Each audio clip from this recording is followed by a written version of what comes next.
সম্মানিত ভিউয়ার্স, জাফলং এর মধ্যে এত সুন্দর স্রোত এটা কিন্তু অনেকে হয়তো জানে না। এটা 0 পয়েন্ট থেকে একটু বাম পাশে এই যে ভৌতিক পাহাড়টা আছে না, ভৌতিক পাহাড়টার বাম পাশে এই দৃশ্য দেখছেন। সুবহানাল্লাহ, কি সুন্দর জায়গা এটা। তো সিলেট ভ্রমণের দ্বিতীয় পর্বে আমরা এই মুহূর্তে যাচ্ছি সকালে নাস্তা খেতে 5 ভাই রেস্টুরেন্টে। এই যে সেই 5 ভাই রেস্টুরেন্ট। আচ্ছা, ওদের কোনো বোন ছিল না? যদি থাকে অবশ্যই এটা তারা তো করবেই, ওই হিংসা বলবে, অবশ্যই বলবে যে এই দেখছেন 5 ভাইয়ের মধ্যে সত্ত্বাধিকারী মোহাম্মদ রফিক আলী 5 ভাই রেস্টুরেন্টের। আর কোনো শাখা নেই, আব্দুর রহমান ওয়াকফ। ও, আমি বলে মনে করছিলাম যে 5 ভাইয়ের নাম থেকে দিয়ে রাখছেন। আমরা ভিতরে যাচ্ছি এক এক করে। এখানে অনেক বিশেষ করে পর্যটক যারা আছেন তারাই এই রেস্টুরেন্টগুলো থেকে। সাইফুল ভাই খুব তাড়াহুড়া করে প্রবেশ করতেছেন। ভাই সরি, যান। ভিডিও করাটা অনেকে পছন্দ করবে না, তাই এই পর্যন্তই। আমরা এই মুহূর্তে 5 ভাই রেস্টুরেন্টে ভুনা খিচুড়ি নিয়েছি। এটা কি মুরগি না গোস্ত? মুরগি। খিচুড়ি না খাইলে পরোটা খাইতে পারবেন চাইলে। সম্মানিত ভিউয়ার্স, তাদের এই খিচুড়িটা, ভুনা খিচুড়িটা সেরকমের স্বাদ ছিল। তারপরে আমরা চা নিলাম 15 টাকা করে। এত স্বাদ, মাশাআল্লাহ। আসসালামু আলাইকুম রহমতুল্লাহ। সিলেট সফরের আজকে আমাদের দ্বিতীয় দিন। চলে আসলাম জাফলংয়ে। জাফলং 0 পয়েন্টে আছি।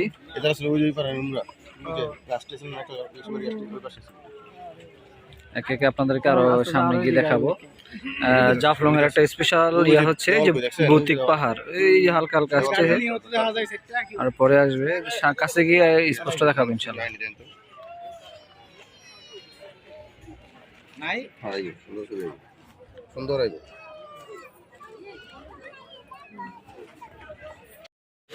সম্মানিত ভিউয়ার্স, এই মুহূর্তে আছি জাফলং 0 পয়েন্টের নিকটবর্তী, একদম কাছাকাছি বললেও চলে। একটু পরে 0 পয়েন্টের কাছে যাব। আর এই পাশে যে ইন্ডিয়া, মেঘালয় রাজ্য, হাজার হাজার পর্যটক। সিলেট এক কথায় অসাধারণ, প্রাকৃতিক লীলাভূমির দিক দিয়ে শ্রেষ্ঠ।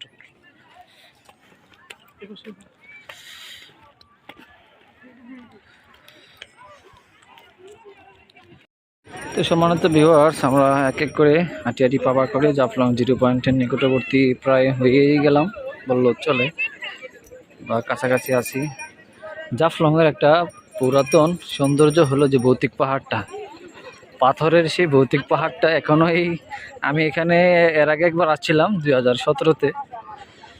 তখন ফয়সাল, তাহার সাথে আসা হয়েছিল। তখন লোক একেবারেই ছিল না, খুব কম। আর এখন এক হচ্ছে ঈদের ছুটি, আর এক হচ্ছে বান্দরবন এলাকাটা হয়তো এখনো বন্ধ আছে, সেই কারণে এই জাফলং এখানে লোকালয় অনেক বেশি, পর্যটক অনেক এসেছে। তারপরে গতকালকে বোলাগঞ্জ সাদা পাথরে ছিলাম, সেখানে অনেক দেখবার মতো লোক ছিল, অনেক লোক ছিল, প্রচুর।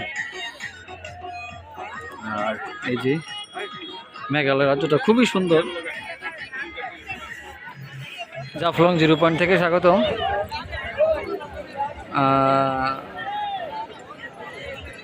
উপচে পড়া মানুষের ভিড়। এখানে বিজিবি সদস্যগণ রয়েছেন নিরাপত্তা দেওয়ার জন্য।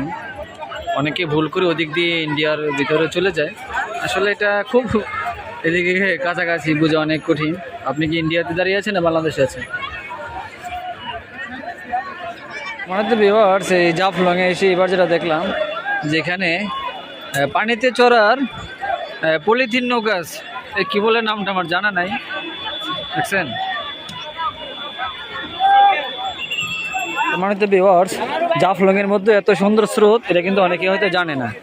এটা 0 পয়েন্ট থেকে একটু বাম পাশে এই যে ভৌতিক পাহাড়টা আছে না, ভৌতিক পাহাড়টার বাম পাশে এই দৃশ্য দেখছেন। সুবহানাল্লাহ, কি সুন্দর জায়গা এটা। অনেকে জানেও না যে জাফলং এর এই অবস্থা যে আছে, অনেকে জানে না জাফলং এ এরকম স্রোত হয়, অনেকে জানে না এটা। আপনারা হয়তো অনেকে এটা জানেন না, বিষয়টা এমন নয়, কিন্তু জাফলংয়েও যেরকম স্রোত আছে, সাধারণ যারা ট্যুর করেন আর অনেকে মনে জানেন না বিষয়টা। অনেক স্রোত, অনেক।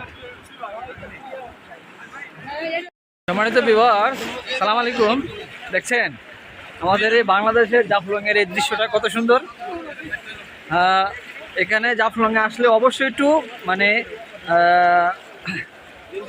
নিচে নেমে যখন আপনারা ভারত দিক তাকাবেন তখন হাতের বাম পাশে এই দৃশ্যটা পাবেন। এত স্রোত, আর ইউটিউব ফেসবুক সব জায়গায় আছে। মিক্সার দেখছেন কি সুন্দর পানির স্রোত, কিন্তু অনেক কম নাই কোনো দিক দিয়ে।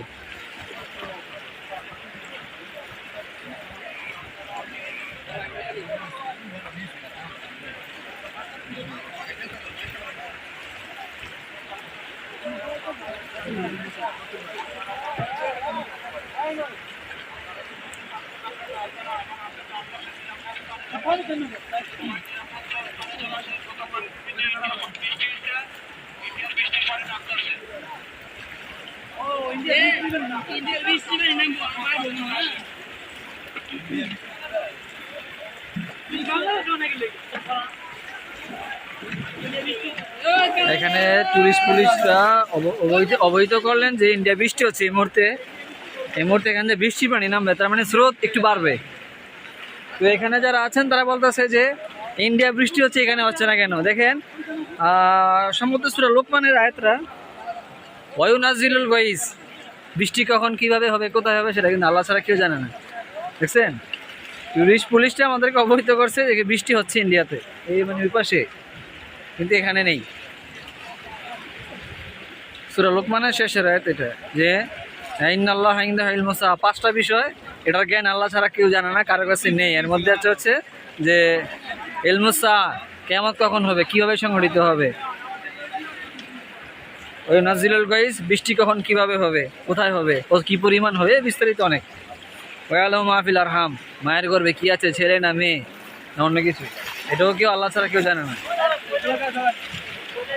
এবং আমা তাদরি নাফসু মাজা তাকসিবু গাদা, আগামীকাল সে কি অর্জন করবে, কি খাবে, কোথায় থাকবে, কিভাবে ঘুমাবে, কি আসে বিষয়। আগামীকাল বলতে একটু পরে, মানে আমি এখন কথা বলতেছি, এই মুহূর্তে কি হবে আমি জানি না, কেউ জানে না। আমা তাদরি নাফসুম বিআই আরদিন, আমা তাদরি নাফসুম বিআই আরদিন তামুত, মৃত্যু। সে মানে আগামীতে কি হবে, তার মৃত্যু কখন হবে, কিভাবে হবে, কোন পর্যায়ে হবে, এটাও কেউ জানে না। এটা আল্লাহ তাআলা জানেন। এই 5টা বিষয়, এই 5টা জ্ঞান আল্লাহ ছাড়া কেউ জানে না, কোন নবী রাসূল না, কেউ না। আবেগের বশত অনেক কিছু বলে ফেলে। যাই হোক, আল্লাহ সবাইকে সঠিক বুঝদান করুন। তো জাফলং 0 পয়েন্ট দেখছেন, স্রোত কি অসাধারণ। আমি কিন্তু কাপড় চোপড় নিয়ে আসছি, বাসে রেখে আসছি, গোসল করা নিয়েও তো এখানে নেই, কিন্তু দেখে আমার মন চাইতেছে এখানে নামি গোসল করি। তারপরও দেখি যদি নামি সেটা দেখবো পকেটে মানি ব্যাগ মোটামুটি কিছু আছে। তো অল্প পরিমাণ নিচে নামবো, বেশি না। পাঞ্জাবি কিন্তু অলরেডি ভিজে গেছে। এখানে যদি একটু পড়ে যায় তাহলে কিন্তু দেখছেন এই যে কতটুকু নেমেছি আপনারা দেখেন, লাইভে দেখেন। সরি, ভিডিও আছে এখানে, লাইভ দেওয়ার সুযোগ আছে না, নেট খুব স্লো, তাই ভিডিও করে পরে এটা আপলোড হবে ইনশাল্লাহ। এই মিয়া ডর ভাই নাই, কুমিরে কামড় দিব তুমি। উজ্জ্বল ভাই, এই যে কিছু বলেন জাতি ভাই, কিন্তু আমাদের কুমিল্লা মুরাদনগরের। একদিন পরে ওনার সাথে পরিচয় হয়েছি আমি, যে উনি যে কুমিল্লার। তো যাই হোক, নিজ এলাকার মানুষ পেলে একটু ভালো লাগবে সবারই, এটা আমারও লেগেছে। গরিব মানুষ ভাই, গরিব মানুষ।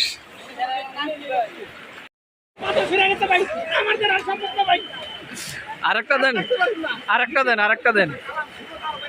এই যে সহযাত্রী ভ্রমণ তৃষ্ণার সব সাথীরা এখানে আছে। এই কি করবেন, মন খুললা কোন ভাই, নিচের দিকে পাথর সরা যায়, বাগার যদি না হয় আপনি নাইমা দেখেন, আপনি নিচে পাথর সরে দিব, চোখে চশমাটা সরে নাকি আছে, এখান থেকে ক্লাউড হয়ে যাবে, যদি না হয় একটা পাথর দিবেন। ভাই এটা আউট করেন না, বুঝতে পারছি কোনটা কথা কইতাছেন। রাহেন যেমনি পারেন রাহেন।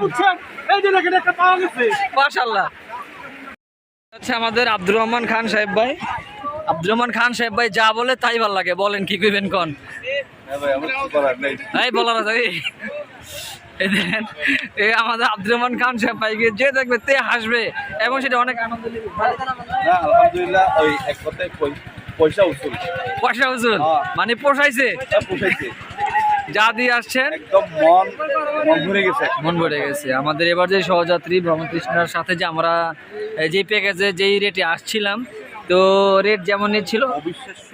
এবং আমরা একা একা যদি ঘুরতে আসি সম্ভব না, তখন অনেক ভোগান্তি এবং অনেক খরচের ব্যাপার সেবার বাড়তো অনেক। আমরা যেই খরচে আসছি আলহামদুলিল্লাহ। এবং হোটেলটার কথা বলি, হোটেলটাতে আমি মিনিমাম 195 দিব আমি হোটেলে, যে রাত্রে যে আমরা ছিলাম। এরপর আজকে সকালের যে বুনা খিচুড়িটা ওইটা সেই এটা যদি যার এলাকায় থাকতো মনে হয় না যে একদম সকালের খাবার নিজেদের ঘরে মিস করে এই হোটেলের খাবার খাইতো সবাই। এই কিনা 5 বাই রেস্টুরেন্ট, 5 বাই রেস্টুরেন্টের খাবারটা খুব দারুণ ছিল। তো আব্দুর রহমান ভাই এখন এই যা বলছে তা শুনছেন আপনারা।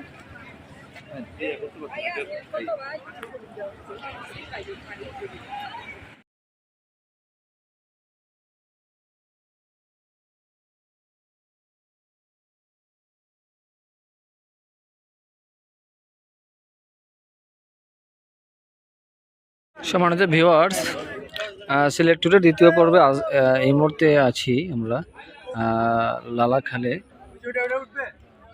তো এখন আমরা এই নৌকাগুলোতে করে যেহেতু আমরা অনেক সফর সঙ্গী, 4টা নৌকা নিব, প্রতিটা নৌকায় 10 জন 11 জন করে উঠবো। হ্যাঁ, আপনারা সাথেই থাকুন, দেখতে থাকুন। সম্মানিত ভিউয়ার্স, লালাখালে আমরা নৌকা নিয়ে অলরেডি বসে গেলাম। ট্রলার আমাদের এলাকায় আমরা এগুলোকে ট্রলার বলি, ট্রলারে বসে পড়ছি। ট্রলার অলরেডি ছেড়ে দিয়েছে। সাজিয়ে গজিয়ে দে মোরে সজনী তোরা, সাজিয়ে গজিয়ে দে মোরে। বড়ই পাতার গরম জলে শোয়া মশারির তলে, বড়ই পাতার গরম জলে হে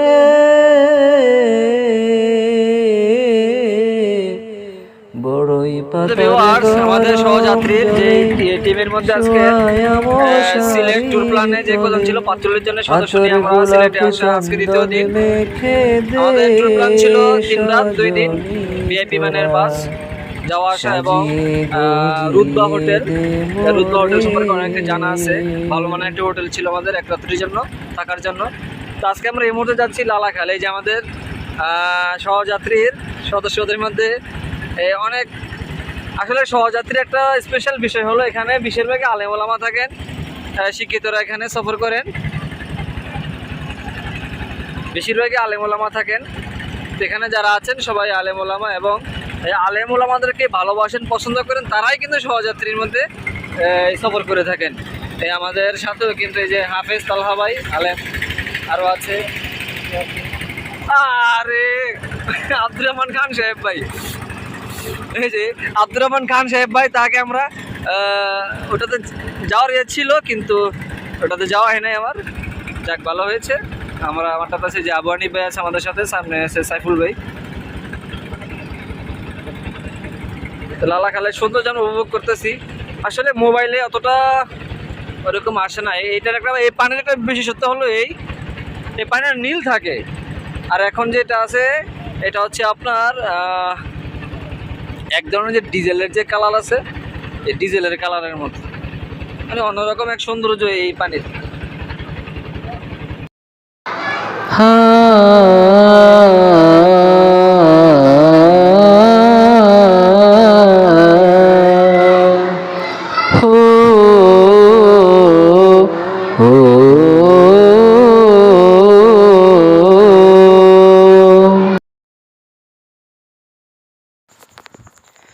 সাজিয়ে গুজিয়ে দে মোরে সজনী তোরা, সাজিয়ে গুজিয়ে দে মোরে,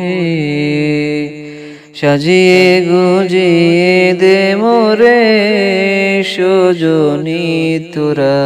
আসসালামু আলাইকুম। আছি এই মুহূর্তে আমরা হযরত শাহপুরান রহমতুল্লাহি আলাইহির মাজার শরীফে।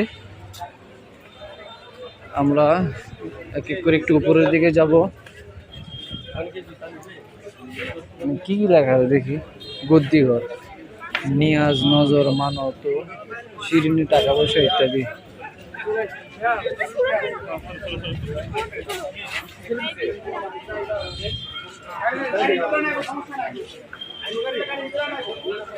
আছেন প্রচুর বাতাস শুরু হয়ে গেছে। দেখেন উপরের দিকে যাচ্ছি।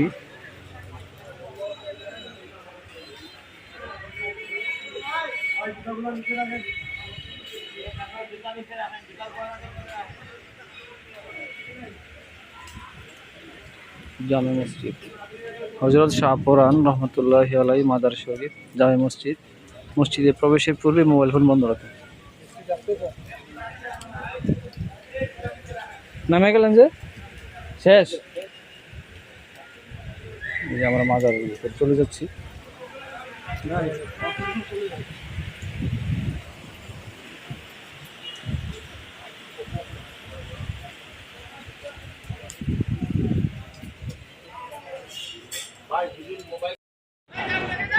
কিছু সময়ের জন্য আমরা চলে এসেছি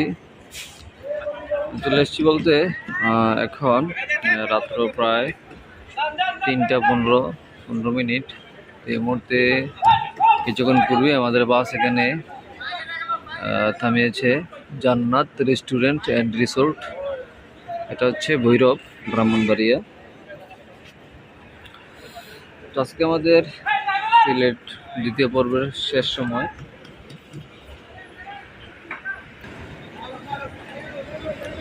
এই সেই বাস, যে বাসে করে আমরা সিলেট থেকে ঢাকার উদ্দেশ্যে রওনা হয়েছিলাম।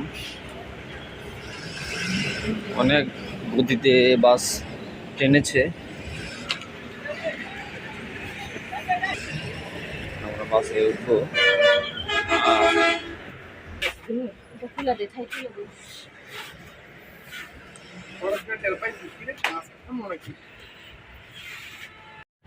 সম্মানিত ভিউয়ার্স, অবশেষে আমাদের সিলেটের দ্বিতীয় পর্ব এখানে সমাপ্তি হতে যাচ্ছে। ধন্যবাদ সবাইকে এতক্ষণ সাথে থাকার জন্য। আসসালামু আলাইকুম ওয়া রাহমাতুল্লাহ।